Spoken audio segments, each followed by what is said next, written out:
அனைவருக்கும் வணக்கம். இப்படி எதிர்க்கட்சி தலைவராக இருக்கிற உதயநிதி இப்படி மேடைகளில் அநாகரிகமாக ஆபாசத்தக்க வகையில் பேசுகிறது எந்த வகையில் நியாயம்னு தெரியல. இதெல்லாம் அவங்க அப்பா அவங்க தாத்தா சொல்லி கொடுத்து வளர்த்துறியா அப்படின்னு தெரியல. அவர் இரட்டை அர்த்த வசனம் பேசுகிறது திமுக தரப்பில் ஒரு நியாயம் வைக்கிறாங்க, கலைஞர் மாதிரியே பேசுகிறாரு அப்படின்னு. அப்போது நாளைக்கு உதயநிதி 3 பொண்டாட்டி கட்டினாலுமே கலைஞர் மாதிரியே 3 பொண்டாட்டி கட்டிட்டாரு அப்படின்னு பேசுவாங்களான்னு தெரியல. உதயநிதி இனிமேலும் முதல்வர் குறித்தும் திரிஷா குறித்தும் தவறான முறையில் ஆபாசன முறையில் ஒரு உதயநிதி, அது எதிர்க்கட்சி தலைவராக இருக்கிற ஒரு அந்தஸ்தில் இருக்கிற உதயநிதி இப்படி பேசுகிறது உண்மையாலுமே கேவலமான செயல். அதுக்கு போலீஸ் சரியான நடவடிக்கை எடுத்து சஞ்சய் மண்ணில் இன்றைக்கி கைது பண்ணியிருக்காங்க. அது உண்மையிலே வரவேற்கத்தக்கது. இந்த மாதிரி யாராக இருந்தாலும் சரி, ஆபாச முறையில் பேசுகிற யாராக இருந்தாலும் சரி, அவங்கள கைது நடவடிக்கை தொடரணும். அது யாராக இருந்தாலும் சரி.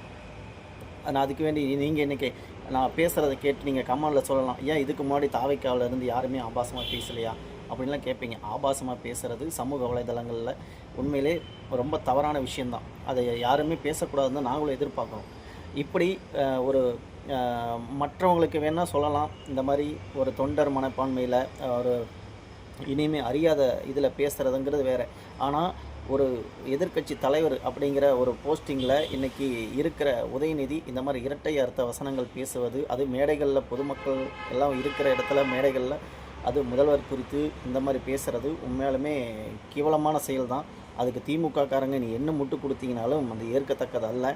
நீங்கள் என்ன தான் கழுவி ஊற்றினாலும் சரி, உதயநிதி பண்ணது தவறு தான். இன்றைக்கி போலீஸ் தஞ்சை மண்ணில் கைது பண்ணியிருக்காங்க உதயநிதியை.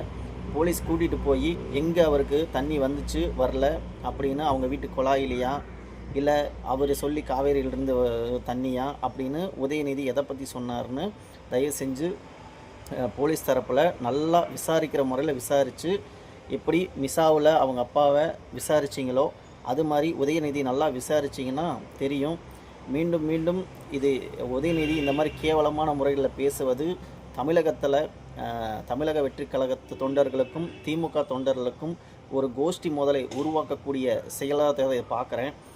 இந்த மாதிரி ஒரு தலைமை பண்பில் இருக்கிற தலைவர்கள் இந்த மாதிரி பேசுகிறது நல்லதல்ல, அவங்களுமே அசிங்கமானது. இதை திமுக இனி திருத்திக்கலை அப்படின்னா சீமான் போன்ற அயோக்கியர்களும் தொடர்ச்சியாக இந்த மாதிரி பேசிக்கிட்டு இருக்கிறாங்க. அவங்களும் இதெல்லாம் நிறுத்தணும். இது ஒன்று சேர்ந்து தோல்வி ஏற்றுக்க முடியாத ஒரு விரக்தியை தான் இதை நான் பார்க்குறேன். இந்த மாதிரி கைது நடவடிக்கை தொடரணும். முதல்வர் குறித்து ஆபாசமான வகையில் யாரை பேசியிருந்தாலும் சரி, எப்பேற்பட்ட புடுங்கியாக இருந்தாலும் சரி, தயவு செஞ்சு காவல்துறை அவர்கள் கைது செய்வது உண்மையிலே வரவேற்கத்தக்கது. நன்றி காவல்துறை.